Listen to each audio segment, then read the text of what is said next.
अस्सलामुअलैकुम। इसराइली वज़ीर आज़म ने मोसाद के सरबराह के साथ 2018 में मुत्तहिदा अरब अमारात का खुफिया दौरा किया। रिपोर्ट में इंकशाफ। अमेरिका ने कब्रस से 33 साला पाबंदी उठा ली। तुर्की शदीद गुस्से में। तुर्की के साथ कशीदगी। अमेरिका ने कब्रस की तरफदारी करते हुए इस्लाम दुश्मनी का सबूत दे दिया। अमेरिका ने बुध के रोज ऐलान किया है कि उसने कब्रस को गैर मोहलक अस्करी साजो सामान की फरोख्त पर आयद पाबंदी जुज़वी तौर पर 1 साल के लिए उठा ली है। वाशिंगटन की जानिब से कब्रस पर यह पाबंदी 1987 में आयद की गई थी। अमरीकी वजारत खारजा के बयान के मुताबिक वजीर खारजा माइक पोम्पियो ने कब्रस के सदर निकोस अनास्तासियादस को इस फैसले से आगाह किया। इस तरह गैर मोहलिक दिफाई मवाद को बरामद, अज़्ज़र-ए-नौ बरामद और अज़्ज़र-ए-नौ मुंतकिली और दिफाई खिदमात पर से पाबंदी उठा ली गई है।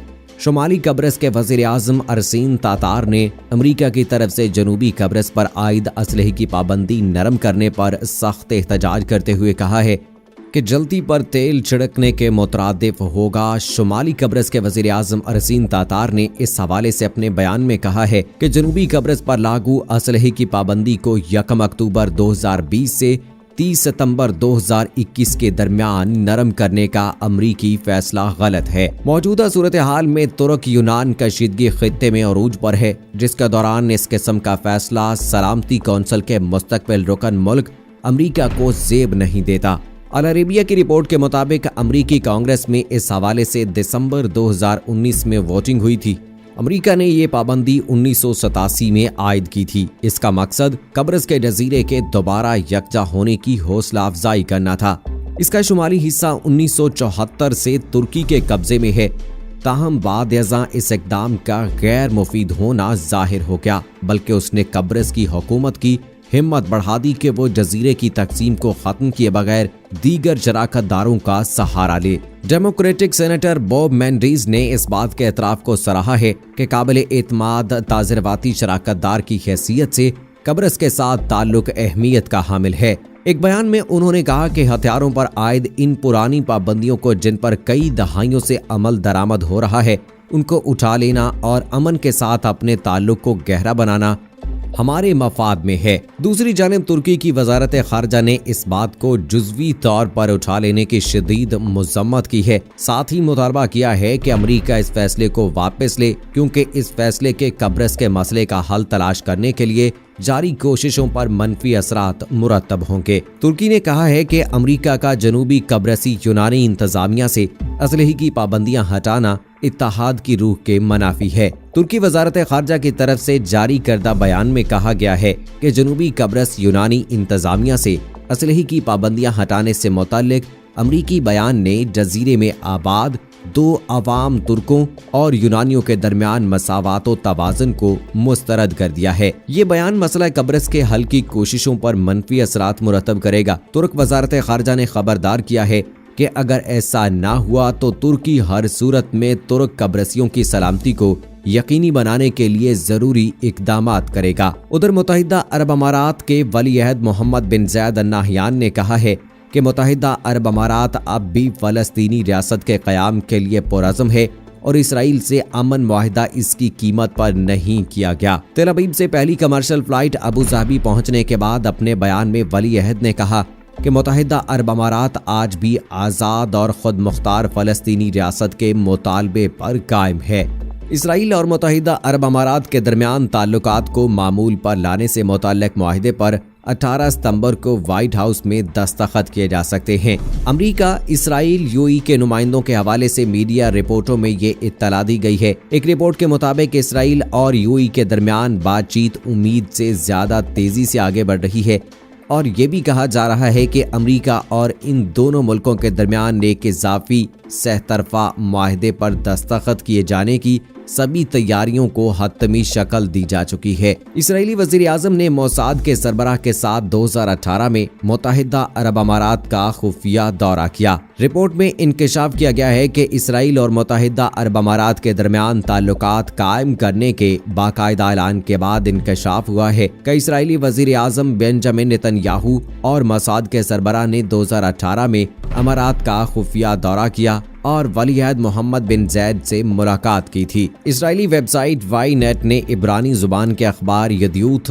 एरोनोथ की रिपोर्ट का हवाला देते हुए कहा कि 2018 के दौरान मुत्तहिदा अरब अमारात में नेतन्याहू के हमरा इजरायली खुफिया एजेंसी मोसाद के सरबराह यूसी कोहन भी थे। रिपोर्ट में दावा किया गया है कि मोसाद के सरबराह ने ही मुत्तहिदा अरब अमारात के वलीअहद मोहम्मद बिन जैद अल नाहयान से मुलाकात का एहतमाम किया था। सिफारती जराये के हवाले से रिपोर्ट में कहा गया है कि मुलाकात कामयाब रही थी और दोनों फ्रीकैन ने इसके बाद करीबी रवाबित को बरकरार रखा। रिपोर्ट में कहा गया है कि इस्राएली कौमी सलामती कौंसिल के मुशीर बेन शबात ने 2019 में वाशिंगटन में मुत्तहिदा अरब अमारात और अमरीकी ओहदेदार से मुलाकात की। अखबार के मुताबिक मुत्तहिदा अरब अमारात और इसराइल के दरमियान मज़ाकरात में अमरीका में तैनात इसराइल के सफीर भी शरीक होते रहे। इसराइली वज़ीर आज़म नेतन्याहू के दफ्तर ने इस हवाले से कोई रद्द-ए-अमल नहीं दिया, लेकिन एक प्रेस कॉन्फ्रेंस में उन्होंने कहा था कि अरब रहनुमाओं के साथ उनकी मुलाकातों से मुतालिक मालूमात अभी सामने आना बाकी हैं। उन्होंने कहा था कि मुत्तहिदा अरब अमारात और मुस्लिम दुनिया में कई रहनुमाओं से मेरी मुलाकातें हुई।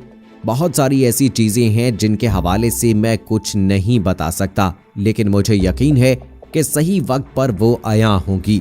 नेतन्याहू ने अरब रहनुमाओं से मुलाकातों का हवाला देते हुए कहा कि हालिया बरसों में पिघलती हुई बर्फ को देखा जा सकता है। मुत्तहिदा अरब अमारात को अमरीकी F-35 तैयारों की फरोख्त से मुताल्लिक एक सवाल पर उन्होंने कहा कि अमरीकी पुरअज़्म है कि इसराइल की बरतरी बरकरार रहे और इसी हवाले से अमरीकी सदर डोनाल्ड ट्रंप से बात करूंगा। 13 अगस्त को मुत्तहिदा अरब अमारात ने इसराइल के साथ दोस्ताना ताल्लुकात के क़याम का ऐलान किया था और गुज़श्ता रोज इसराइल और अमरीकी वफद पहली मर्तबा इसराइल कमर्शियल परवाज के जरिए मुत्तहिदा अरब अमारात पहुंचे थे।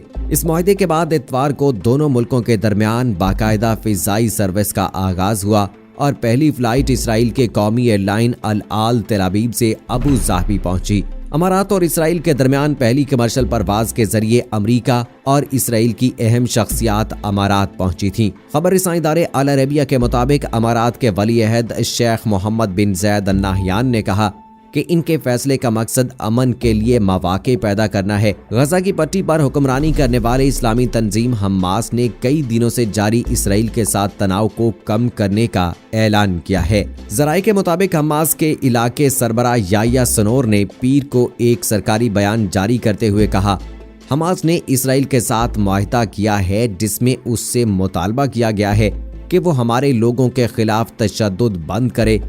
बयान में कहा गया है कि हम मज़ाकरात और राब्तों के दौरे के बाद एक मुआहदे पर पहुंच गए हैं। हमास के इलाके के सरबराह याह्या सिनोर के मुताबिक मुआहदे में गजा पट्टी पर तनाव में इजाफे से पहले सूरत हाल को बहाल करने की कोशिश करना है। 6 अगस्त को दोनों फरीकों के माबैन तकरार बढ़ गई थी। काबिल जिक्र बात यह है कि इसराइल और हमास के दरमियान तनाव 2007 से जारी है, जो 6 अगस्त को जनूबी इसराइल में बैलून फेंकने जाने के बाद कशीदगी मजीद बढ़ गई। जराये के मुताबिक इस गुब्बारे के धमाके के बाद इसराइल ने जवाबी कार्रवाई करते हुए गजा में ईंधन और दीगर लवाजमात की लोडिंग पर पाबंदी आयद कर दी और गजा पट्टी के साहिल से माहीगिरी के इलाकों को भी बंद कर दिया। इसके अलावा इसराइल ने गजा की पट्टी में जंगी तैयारों और टैंकों का इस्तेमाल करते हुए इन मकामात और सहूलियात पर भी हमला किया जिनका ताल्लुक हमास के अस्करियत पसंदों से है। तो दोस्तों, मुत्तहिदा अरब अमारात और इसराइल के दरमियान जो मुआहदा हुआ है, इसके क्या नुकसानात सऊदी अरब और दीगर मुस्लिम ममालिक को हो सकते हैं, वो सबके सामने है। लेकिन आखिर मुत्तहिदा अरब अमारात ऐसा क्यों कर रहा है, इस हवाले से आपकी क्या राय है? कमेंट सेक्शन में हमें जरूर बताइएगा।